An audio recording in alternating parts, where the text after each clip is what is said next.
ನಮಸ್ಕಾರ. ಕೆ.ವಿ. ಸುಬ್ಬಣ್ಣ ಆಪ್ತ ರಂಗಮಂದಿರಕ್ಕೆ ನಿಮ್ಮೆಲ್ಲರಿಗೂ ಹೃದಯ ತುಂಬಿ ಸ್ವಾಗತ ಕೋರ್ತಾ ಇದ್ದೀವಿ. ಇವತ್ತು ಅಂದರೆ ಏಪ್ರಿಲ್ 4ನೇ ತಾರೀಕು ನಮ್ಮ ಪ್ರೀತಿಯ ಮೇಷ್ಟ್ರು ಶ್ರೀನಿವಾಸ್ ವೈದ್ಯರ ಹುಟ್ಟಿದ ದಿನ. ಅವರ ಸ್ಮರಣೆ ಮಾಡೋದು ನಮ್ಮೆಲ್ಲರ ಆದ್ಯ ಕರ್ತವ್ಯ. ನಮ್ಮ ಕೆ.ವಿ. ಸುಬ್ಬಣ್ಣ ಆಪ್ತ ರಂಗಮಂದಿರಕ್ಕೆ ಅವರ ಕೊಡುಗೆ ಅಪಾರ. ಅವರು ಫಸ್ಟ್ ಟೈಮು ನಮ್ಮ ಕೆ.ವಿ. ಸುಬ್ಬಣ್ಣ ಆಪ್ತ ರಂಗಮಂದಿರಕ್ಕೆ ಉದ್ಘಾಟನಾ ಸಮಾರಂಭಕ್ಕೆ ಬಂದಿದ್ದರು. ಅವತ್ತು ಉದ್ಘಾಟನೆ ಡಾಕ್ಟರ್ ಯು.ಆರ್. ಅನಂತಮೂರ್ತಿ ಅವರು, ಮುಖ್ಯ ಅತಿಥಿಗಳು ಡಾಕ್ಟರ್ ಚಂದ್ರಶೇಖರ್ ಕಂಬಾರರು, ನಾಟಕ ಪ್ರದರ್ಶನ ಜನಮನದಾಟ ನೀನಾಸಂ ಹೆಗ್ಗೋಡು ಇವರಿಂದ ಶ್ರದ್ಧಾ ಮತ್ತು ಹಣತೆ, ರಚನೆ ಶ್ರೀನಿವಾಸ್ ವೈದ್ಯರು. ಅವತ್ತು ನಮ್ಮ ಆಪ್ತ ರಂಗಮಂದಿರದ ಉದ್ಘಾಟನೆ.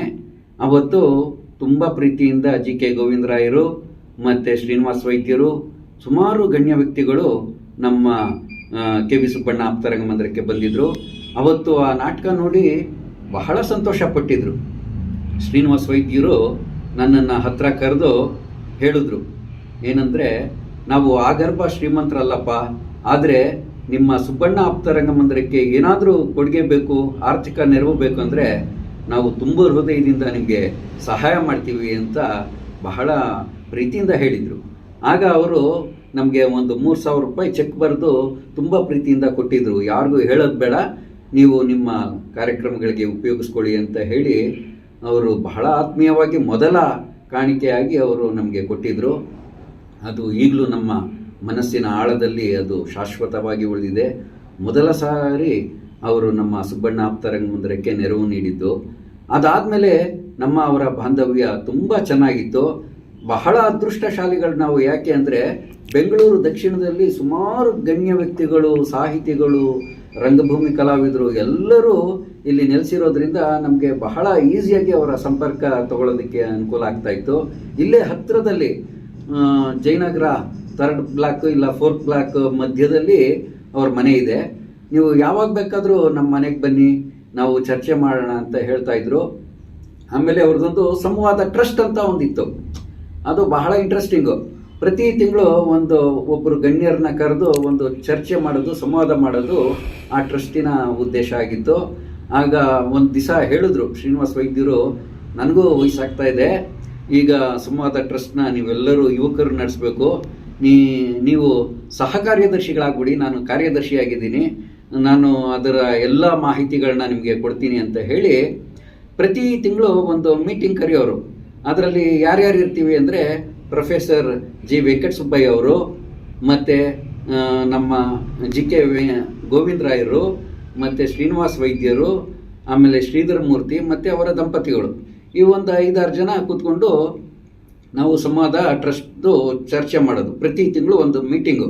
ಅದು ಎಲ್ಲಿ ಅಂದರೆ, ಜಯನಗರ ಒಂದು ನ್ಯಾಷನಲ್ ಕಾಲೇಜಲ್ಲಿ ಜಗದೀಶ್ ಆಡಿಟೋರಿಯಂ ಪಕ್ಕದಲ್ಲಿ ಒಂದು ರೂಮಲ್ಲಿ ನಾವು ಪ್ರತಿ ತಿಂಗಳು ಸೇರ್ತಾ ಇದ್ವಿ. ಮೊದಲು ನಮಗೆಲ್ಲ ಮಸಾಲೆ ದೋಸೆ ಕೊಡಿಸೋದು. ಅದರಲ್ಲಿ ನಾನೇ ಚಿಕ್ಕವನಾದ್ರಿಂದ ನನಗೊಂದು ಸ್ವೀಟು ಕೊಡುಗೆಯಾಗಿ ಕೊಡ್ತಾಯಿದ್ರು. ಮತ್ತು ಅಲ್ಲಿ ಬಹಳ ಅರ್ಥಪೂರ್ಣವಾದ ಒಂದು ಚರ್ಚೆ ನಡೀತಾ ಇತ್ತು.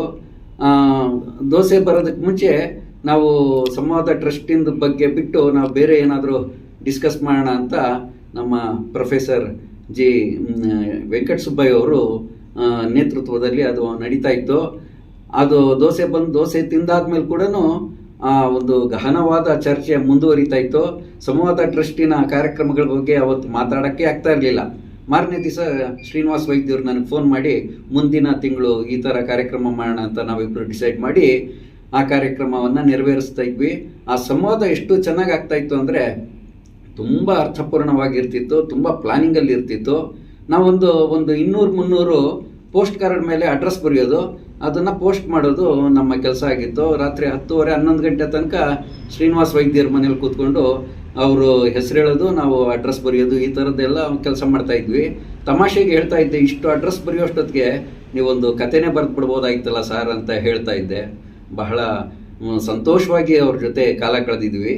ಕೆ.ವಿ. ಸುಬ್ಬಣ್ಣವರು ಇವ್ರ ಬಗ್ಗೆ, ಇದು ಮನಸುಕರಾಯನ ಮನಸ್ಸು ಅಂತ ಇದೊಂದು ಬಹಳ ಒಳ್ಳೆ ಪುಸ್ತಕ. ಇದರ ಹಿನ್ನುಡಿಯಾಗಿ ಸುಬ್ಬಣ್ಣವರು ಒಂದು ಲೇಖನ ಬರೆದಿದ್ದಾರೆ.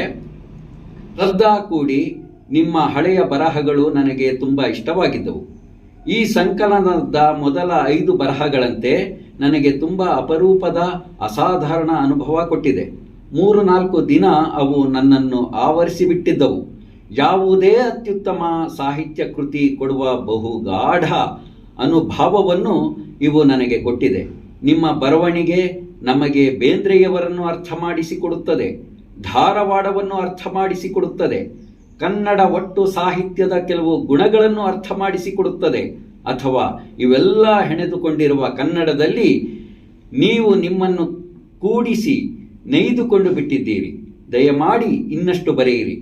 ನೀವು ಮುಂದೆ ಬರೆಯುತ್ತೀರೋ ಇಲ್ಲವೋ, ನೀವು ಬರೆದಷ್ಟನ್ನು ಎಷ್ಟು ಜನ ಓದುತ್ತಾರೋ, ಓದಿದರೂ ಅದೆಷ್ಟು ಜನ ಸಹೃದಯತೆಯಲ್ಲಿ ಅನುಭವಗೊಳ್ಳುತ್ತಾರೋ ಇತ್ಯಾದಿ ಬಗ್ಗೆ ಕೂಡ ನಾನು ಚಿಂತಿಸುವುದಿಲ್ಲ. ನಿಮ್ಮಂಥ ಒಂದು ಸಂಪದ್ಭರಿತ ಮನಸ್ಸು ಕನ್ನಡದಲ್ಲಿ ಕೆಲಸ ಮಾಡಿದೆ ಎನ್ನುವುದು, ಅಥವಾ ಈ ಕನ್ನಡವು ನಿಮ್ಮಂಥ ಒಂದು ಮನಸ್ಸನ್ನು ಸೃಷ್ಟಿಸಿಕೊಂಡಿತು ಎನ್ನುವುದು, ಈ ಎರಡೂ ಸಂಗತಿಗಳು ನನಗೊಂದು ಮಹತ್ತರವಾದ ಭರವಸೆ ಕೊಟ್ಟಿದೆ. ನಾನು ಹೆಚ್ಚು ಸ್ಥಿರನಾಗಿದ್ದೇನೆ.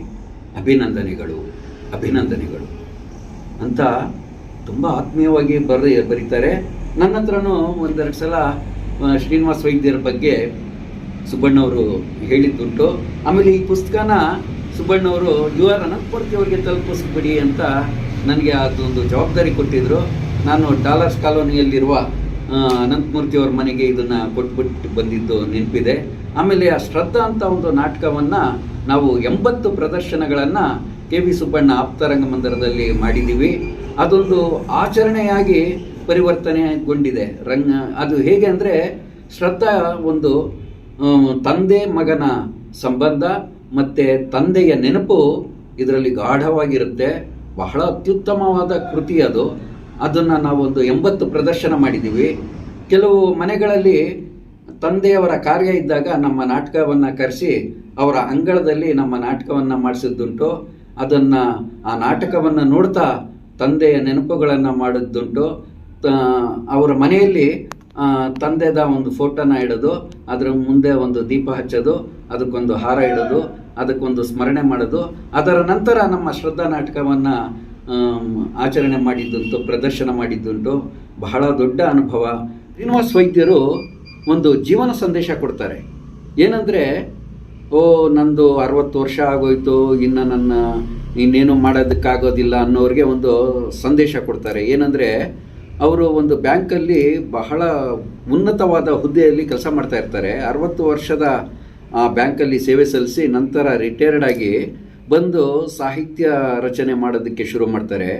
ಅವ್ರಿಗೆ ಹಳ್ಳ ಬಂತು ಹಳ್ಳ ಒಂದು ಕಾದಂಬರಿಗೆ 2004ರಲ್ಲಿ ಕರ್ನಾಟಕ ರಾಜ್ಯ ಪ್ರಶಸ್ತಿ ಸಿಗುತ್ತೆ.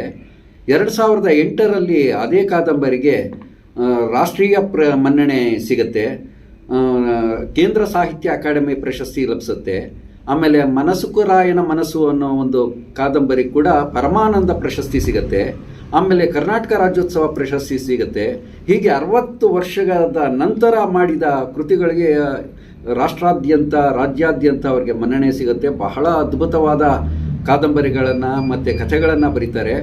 ಅವ್ರಿಗೆ ಬೇಂದ್ರೆ ಅವರ ಪ್ರಭಾವ ತುಂಬ ಹೆಚ್ಚಾಗಿರುತ್ತೆ. ಆಮೇಲೆ ಬಹಳ ತಿಳಿ ಹಾಸ್ಯದ ಬಗ್ಗೆ ಅವರಿಗೆ ಒಲವು ಜಾಸ್ತಿ ಇರುತ್ತೆ. ದಯಮಾಡಿ ನೀವು ಅವರ ಕತೆ ಕಾದಂಬರಿಗಳನ್ನು ಓದಬೇಕು, ಅವರ ಸಾಹಿತ್ಯನ ನೀವು ತಿಳ್ಕೋಬೇಕು. ಬಹಳ ಸುಲಲಿತವಾದ ಸಾಹಿತ್ಯ, ತಿಳಿ ಹಾಸ್ಯದ ಸಾಹಿತ್ಯ, ಒಂದು ಕಲ್ಪನಾತೀತವಾದ ಸಾಹಿತ್ಯ ಅವ್ರದ್ದು. ತುಂಬ ಸಂತೋಷ ಆಗುತ್ತೆ. ನೀವೆಲ್ಲ ಕನ್ನಡಿಗರು ದಯಮಾಡಿ ಬಿಡುವು ಮಾಡಿಕೊಂಡು ಅವರ ಕೃತಿಗಳನ್ನು ಓದಿ.